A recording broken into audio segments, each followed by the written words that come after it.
Good afternoon, students. In this lecture, we are going to cover the methods of refrigeration, यानी कि प्रशीतन की विधियाँ. प्रशीतन की विधियाँ कहने का तात्पर्य ये है, इसका मतलब ये है what is the mean behind the methods of refrigeration, कि how can I get the cooling effect, मतलब हम कैसे ठंडा प्रभाव पा सकते हैं, वही रेफ्रिजरेशन की विधियाँ होंगी, चाहे वो कैसी भी विधि हो. तो कुछ कॉमन सी मेथड्स हैं, उसको देख लेते हैं एक बार, फिर हम डिस्कस करते हैं उस पर. तो सबसे पहला जो मेथड्स है वो क्या है कि पानी या बर्फ़ में नमक के उपयोग करने से भी हम रेफ्रिजरेशन इफेक्ट मिलता है. सेकेंड वन कि कम दाब पर द्रव को उबालकर, means what, by boiling the water at low pressure. Third one बाहरी कार्य करने वाली गैस के रुद्धोष्म प्रसार के द्वारा, दैट मीन्स कि by adiabatic expansion of any gases doing external work. अगर हम आगे और भी मेथड्स की बात करें तो जूल थॉम्सन इफेक्ट के द्वारा, पेल्टियर प्रभाव के द्वारा, अधिशोषण की ऊष्मा का उपयोग करके, या रुद्धोष्म विद्युत चुम्बकन के द्वारा, यानी कि बाय यूजिंग एडसॉर्प्शन मेथड और बाय एडियाबैटिक इलेक्ट्रोमैग्नेटिक प्रोसेस. इन सब मेथड्स को अगर हम डिटेल में स्टडी करें, डिटेल में जानें, तो हमें ये पता चलेगा कि इवेपोरेशन कैसे कैसे हो सकता है. तो सबसे पहले जो पानी या बर्फ़ में नमक को घोलने से क्या होता है बेटा, सबसे पहले जब हम पानी व बर्फ़ में नमक को घोलते हैं या संयोग करते हैं, तो जो बर्फ़ के टुकड़े होते हैं वो क्या होते हैं बेटा, सामान्यतः जो पानी से चिपक जाते हैं, और जब ये पानी में मिलाया जाता है तब पानी में गल जाता है और बर्फ़ पिघल जाती है. जब बर्फ़ पिघलती है तो जो विलयन ऊष्मा है, सॉल्यूशन हीट है, और जो बर्फ़ के गलन की ऊष्मा यानी फ्यूज़न हीट ऑफ आइस या लेटेंट हीट ऑफ फ्यूज़न, उसी मिश्रण से प्राप्त होती है. तो कहीं ना कहीं अगर बर्फ़ में या पानी में हम नमक को घोल दें या नमक का उपयोग करें तो हमें लेटेंट हीट या लेटेंट हीट ऑफ फ्यूज़न या फिर सॉल्यूशन हीट मिलती है, ऊष्मा मिलती है. तो एक तरह का ये भी क्या है, हमारा मेथड्स ऑफ रेफ्रिजरेशन या प्रशीतन की विधि है. आगे बढ़ते हैं, दूसरा पॉइंट देखते हैं कि कम दाब पर द्रव को उबालकर, by boiling water at low pressure. तो बेटा आपको पता होगा जब भी कोई द्रव उबलता है तो उसके वाष्पीकरण अर्थात द्रव से वाष्प में परिवर्तन के लिए ऊष्मा की आवश्यकता होती है. ऑब्वियसली जब कोई लिक्विड, जब भी कोई द्रव अगर इवेपोरेट करेगा तो उसके इवेपोरेशन के लिए कुछ हीट चाहिए, कुछ ऊष्मा चाहिए, और जिसे वाष्पीकरण की गुप्त ऊष्मा कहते हैं, मतलब जिसे which is also called as latent heat of evaporation. तो जब भी कोई चीज़ वाष्पित होती है, और जब वाष्पित होती है, जब इवेपोरेशन होता है बेटा, जब इवेपोरेशन होता है तो उसके कारण वो शीतल हो जाता है. इसका बेस्ट एग्जांपल मैं आपको देता हूँ. जब भी कभी आप इस समय या गर्मी के मौसम में, गर्मी के मौसम में ज़्यादा फील करते होंगे, क्योंकि ठंडी में तो ऑब्वियसली ठंडा लगेगा. गर्मी के मौसम में आप जब नहा करके निकलते होंगे, शरीर पे वाटर ड्रॉपलेट्स होते होंगे, यानी आपकी बॉडी पे जब भी कोई पानी की बूंदें होंगी, वाटर ड्रॉपलेट्स होगा, और जब वाटर ड्रॉपलेट्स होगा और आपका बॉडी यानी कि आपका शरीर ऊष्मा के कारण इसका वाष्पन करेगा, यानी कि इवेपोरेशन करेगा, यानी कि ये पानी की बूंदें वाष्पित जब होंगी तो आपको ठंडा महसूस होता होगा. यानी कि जब भी आप नहा के निकलते होंगे और जब भी वाटर इवेपोरेट होगा, जो भी पानी आपके शरीर पे है, जब आपने पोंछा नहीं है, तो उस समय आपको ठंडा का महसूस होता होगा, यानी कूलिंग इफेक्ट फील होता होगा. तो इसी को कहते हैं इवेपोरेशन, कूलिंग बाय इवेपोरेशन.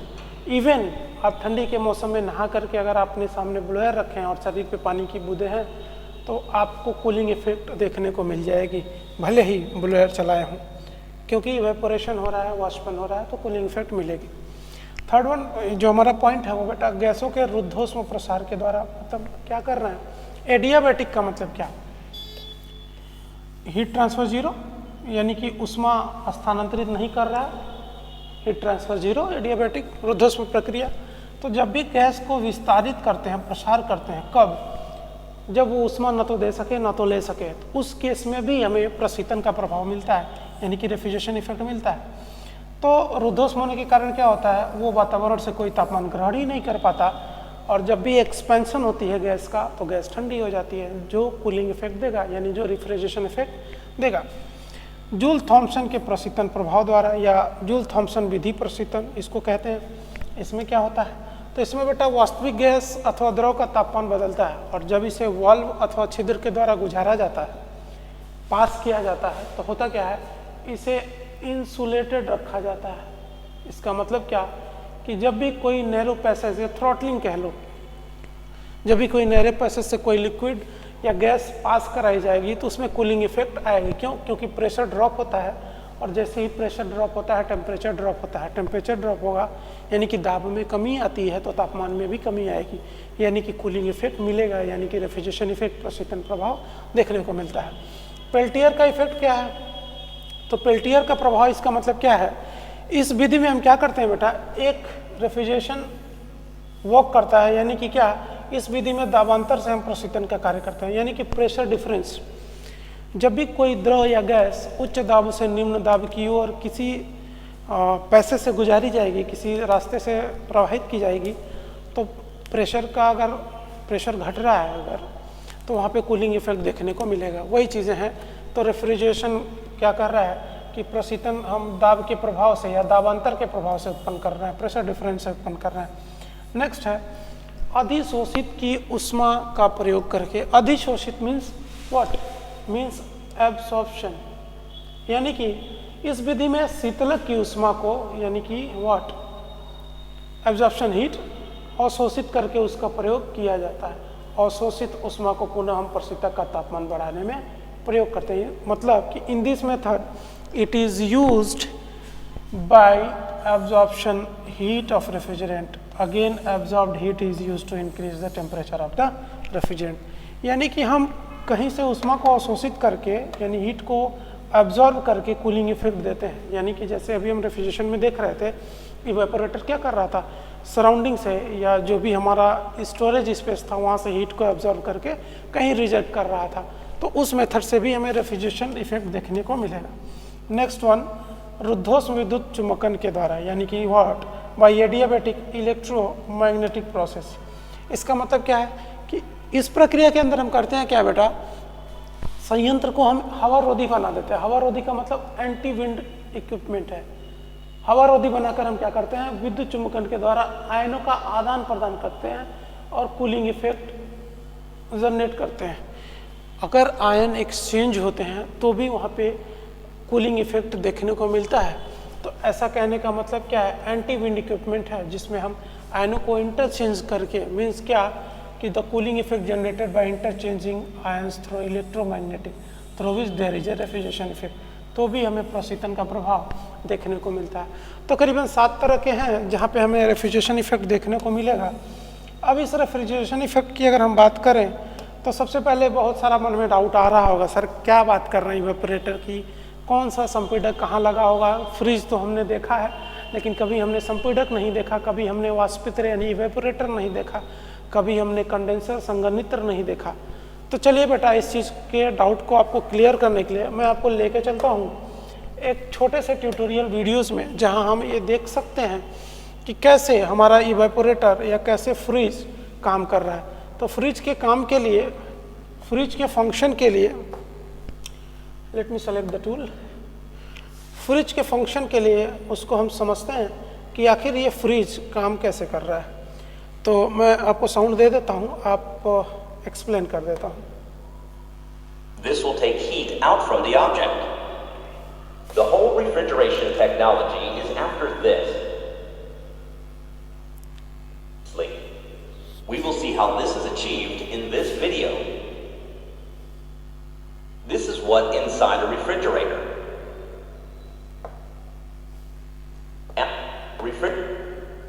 बेटा हम करते क्या हैं एक्चुअली, हम करते ये हैं, कोई भी अगर ऑब्जेक्ट अपने सेव को ही रखा है, अगर ये save, it's not working properly, let me check, एक मिनट बेटा बस हो गया। अगर हम किसी ऑब्जेक्ट को रखते भी हैं यहाँ पे, मान लेते हैं हम यहाँ पे सेव को रखे हैं, इस सेव को हमने रखा है कहाँ पे, फ्रिज के अंदर, इस एप्पल को। अब इसको हम स्टोर करने के लिए हम क्या चाहते हैं, इसकी प्रोसेसेस ना हो तो हम इसको कोल्ड में रखेंगे, ठंडा में रखेंगे, यानी कि हम चाहते हैं रेफ्रिजरेशन इफेक्ट हो। तो इस ऑब्जेक्ट को उठा करके हम इस एप्पल को फ्रिज के अंदर रख देंगे। अब होगा क्या, फ्रिज के अंदर जैसे ही रखेंगे आप, इसके अंदर कुछ आइस के अंदर कुछ हीट होगी, कुछ उष्मा होगी, आइस के अंदर कुछ उष्मा होगी, कुछ हीट होगी। ये हीट क्या करेगा, ये अपनी हीट को इवेपोरेटर क्या करेगा, इसकी उष्मा को अवशोषित कर लेगा जो फ्रिज के अंदर है। अब इवेपोरेटर क्या करेगा बेटा, फ्रिज के बाहर कुछ कंडेंसर कॉइल लगी हैं, संघनित्र की कॉइलें हैं, कुंडलियां लगी हैं, वो रिजेक्ट कर देंगी एटमॉस्फेयर में। जरा देखिए Achieved in this video. This is what inside in this video. यही बेटा आपका ये जो कॉइलें देख रहे हैं आप, ये आपका कंप्रेशर है, ये आपका एक्सपेंशन वाल्व है, और ये जो पीछे लगी हैं ये सारी कॉइल्स कॉपर की बनी होती हैं बेटा, क्योंकि कॉपर की थर्मल कंडक्टिविटी उसमें चालकता ज़्यादा होती है, 385 होती है अदर मेटल की तुलना में, गोल्ड से भी ज़्यादा। अब ऑब्वियसली अगर आप सिल्वर लगाएंगे 405 होती है वाट पर मीटर केल्विन। लेकिन एक बात बताइए बेटा, अगर आप सिल्वर लगा देंगे तो उसकी कॉस्ट बढ़ नहीं जाएगी, इसीलिए हम कॉपर का इस्तेमाल करते हैं। कॉपर की ट्यूब होती है कंडेंसर की, यही उष्मा का निष्कासन करती है, हीट को जो फ्रिज के अंदर सामान रखा है वहाँ से उष्मा अवशोषित करेगा वाष्पित्र, और कंडेंसर यहाँ से उष्मा का निष्कासन करेगा, हीट को रिजेक्ट करेगा। तो हीट को रिजेक्ट करने के लिए, एक सेकंड बेटा, हीट को रिजेक्ट करने के लिए हम क्या करते हैं यहाँ पे बेटा, हम कंडेंसर का इस्तेमाल करते हैं, और हीट को ऑब्जर्व करने के लिए हम किसका इस्तेमाल कर रहे हैं, इवेपोरेटर का इस्तेमाल कर रहे हैं। चलिए देखते हैं इसके एनिमेशन को, फिर हम आपको एक्सप्लेन करते हैं। This is what inside a refrigerator. At the heart again आपको पता होगा कंप्रेशर है ये। of the system is a simple device called throttling device.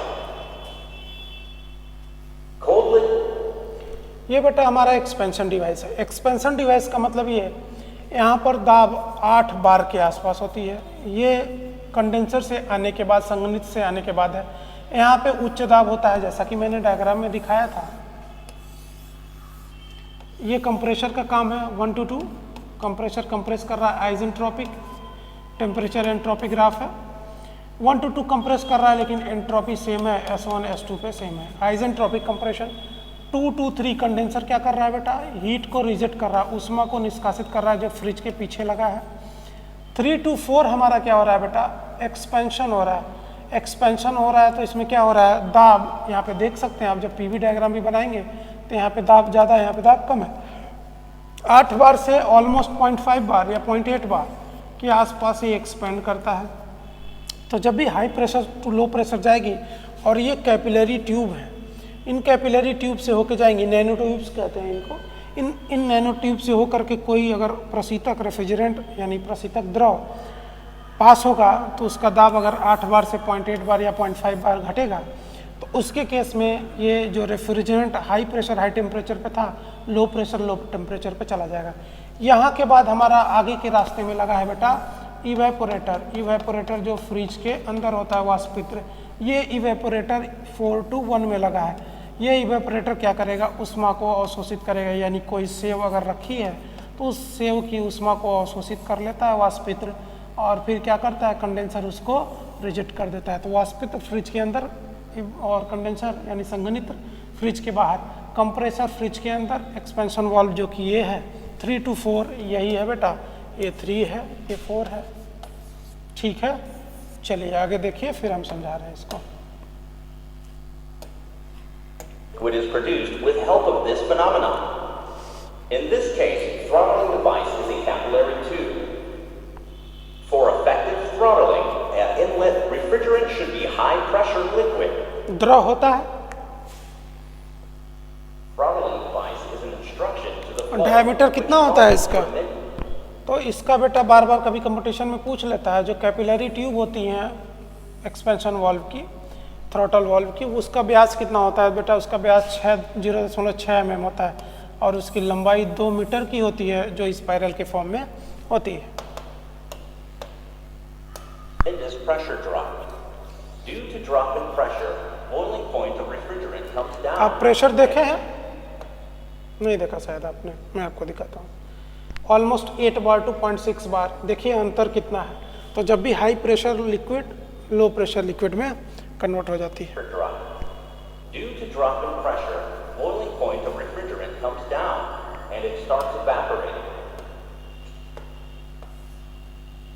Heat required for evaporation comes within the refrigerant, so its temperature drops. देख रहे हैं refrigerant पास हो रहा है कॉइल्स के थ्रू, तो उसका प्रेशर घट रहा है, प्रेशर घट रहा है तो टेम्परेचर घट रहा है। Across throttling device, you can notice this drop.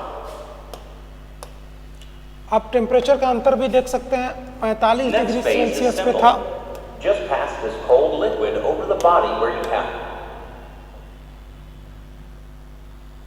45 degree Celsius पे था, लेकिन ये जब कैपिलरी ट्यूब से पास होने के बाद इसका तापमान -20 डिग्री सेल्सियस है। और ये प्रोसेस हमारा क्या है बेटा, 3 to 4 है, जो हम चार्ट में बना रहे थे, है ना। इसको कहते हैं आइसेंथैल्पिक एक्सपेंशन। आइसेंथैल्पिक एक्सपेंशन का क्या मतलब है कि एंथैल्पी कांस्टेंट है, एंथैल्पी नहीं बदल रही है, ठीक है।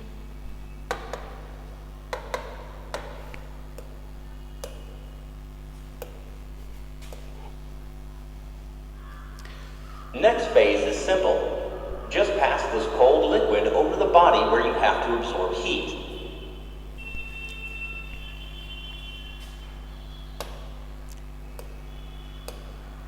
अब ठीक है, यहाँ तक तो हमने देख लिया।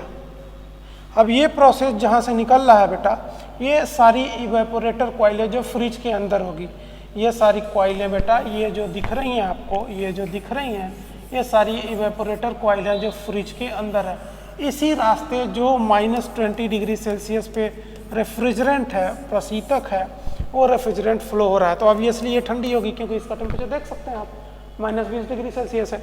तो ये क्या करेगी, जो भी इसके फ्रिज के अंदर सामान रहेगा उसकी उष्मा को अवशोषित करेगी। क्यों करेगी, क्योंकि जो आपने एप्पल रखा है ऑब्वियसली उसका टेम्परेचर 30, अगर एटमॉस्फेरिक कंडीशन में रखा है 30 के आसपास होगा, तो उष्मा हमेशा 30 to -20 फ्लो होगी ना।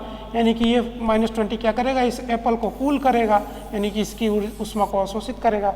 और जब भी उष्मा को अवशोषित करेगा तो ये सारी रेफ्रिजरेटर जो इवेपोरेटर कॉइल्स हैं वो क्या करेंगी, उस एप्पल या उस फूड को या कोई भी ऑब्जेक्ट को हीट को एब्जॉर्ब कर लेंगे। ये प्रोसेस हमारा क्या है बेटा, तो इवेपोरेटर 4 to 1 है, ठीक है ना।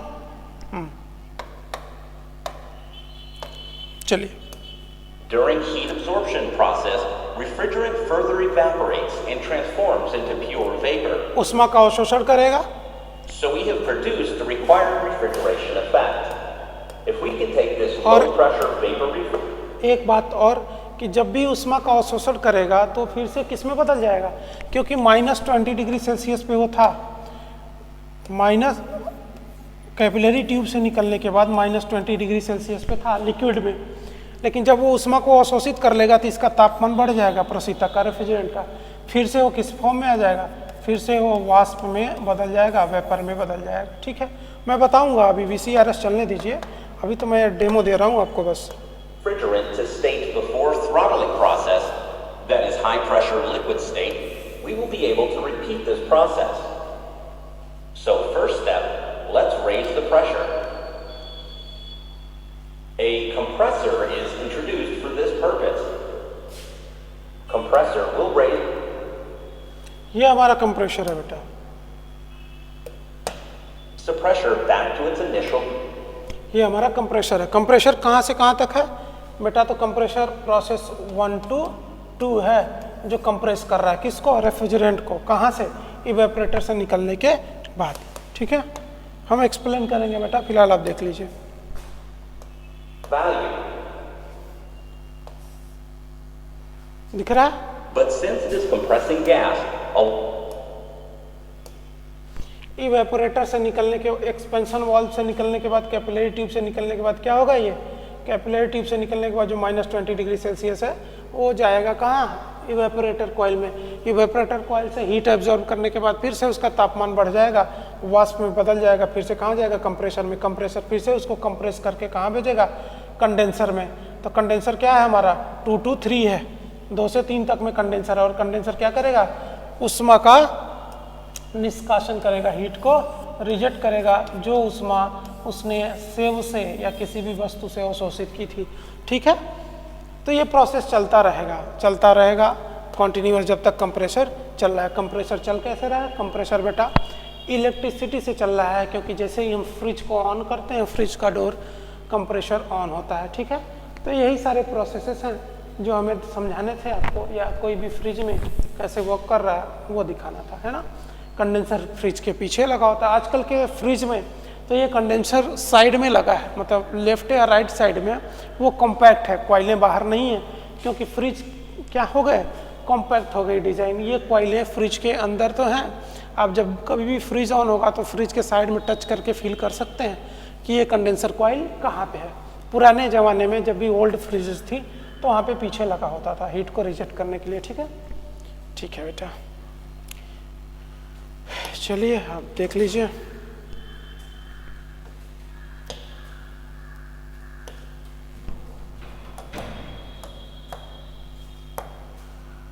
Refrigeration system can be defined as follows.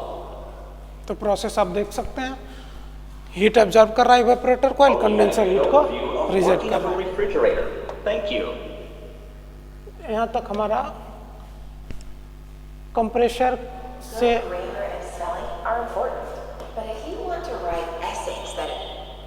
Compressor क्या करेगा बेटा, कंप्रेसर क्या करेगा, कंप्रेसर गैसेस को कंप्रेस करेगा, और जैसे ही कंप्रेस करेगा उसका प्रेशर टेम्परेचर बढ़ जाएगा, तो वो कंडेंसर से होके जाएगा। कंडेंसर क्या करेगा, उसके हीट को रिजेक्ट करेगा, हीट को रिजेक्ट करेगा तो उसके बाद कहाँ जाएगा, इवेपोरेटर में नहीं जाएगा, इवेपोरेटर से पहले वो एक्सपेंशन वाल्व में जाएगा, या थ्रॉटल वाल्व में जाएगा, या कैपिलरी ट्यूब से जाएगा, जहाँ पे क्या होगा, उसका प्रेशर डाउन होगा, प्रेशर डाउन होगा तो टेम्परेचर भी डाउन होगा।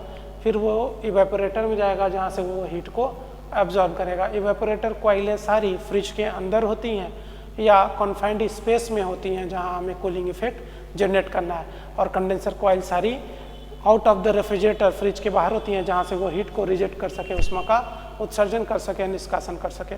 तो बेटा इस लेक्चर को यहाँ पे समअप करते हैं। अगले लेक्चर्स में हम देखेंगे कि रिवर्सिबल कार्नोट साइकिल क्या है, या रिवर्स्ड कार्नोट साइकिल क्या है, ठीक है ना, प्रतिवर्ती कार्नोट चक्र क्या है, उसके बारे में हम डिटेल स्टडी करेंगे। Thank you.